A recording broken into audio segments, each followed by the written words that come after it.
says they are swallowing their pride.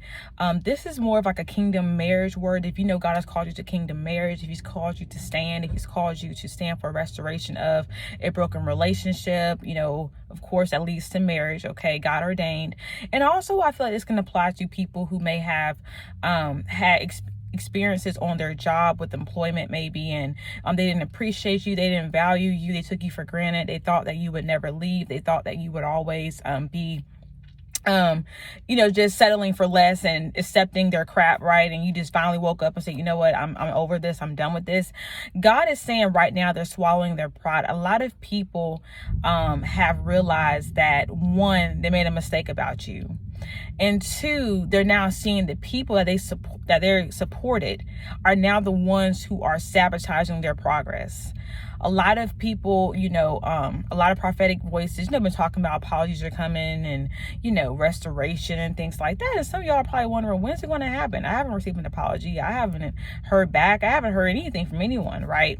God is saying, don't go by how it looks, okay? Because one, a lot of these people are embarrassed. They're embarrassed because for so long they had to paint this negative narrative about you, right? They had to go off of this narrative of you were the bad guy, you were the enemy, you were the problem. And now they're realizing that was not the case. They're seeing now that you actually did bring a lot to the table. They see now that you have a lot of value and that you are someone that needs to be connected with, right?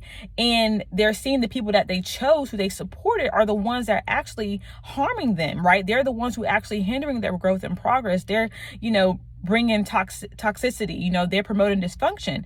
So God is saying they're swallowing their pride. They are going to apologize. They are going to make it right with you. They are going to reach out to you. But right now they're dealing with a lot of things. They're struggling with guilt, shame, condemnation. Again, like I said, they are facing the reality about who they are. A lot of their hurts, habits, hangups, a lot of things that they struggle with internally that led them to make poor decisions. They're asking themselves questions like, why do I choose bad? Why do I choose wrong? Why am I drawn to toxicity? Why am I drawn to, brokenness? Why am I not wanting to be around somebody who promotes healing and health and wholeness, right? So they're asking themselves a lot of these questions. They're trying to, really seek God and really just get understanding about, why do I continue to make these poor decisions? And of course, this self-examination is going to lead them back to restoration to you, okay? So the apology is coming, the restoration is coming, but right now they're grappling with a lot of things. They're dealing with a lot of internal, things that are going on inside their heart. Like I said, they're struggling with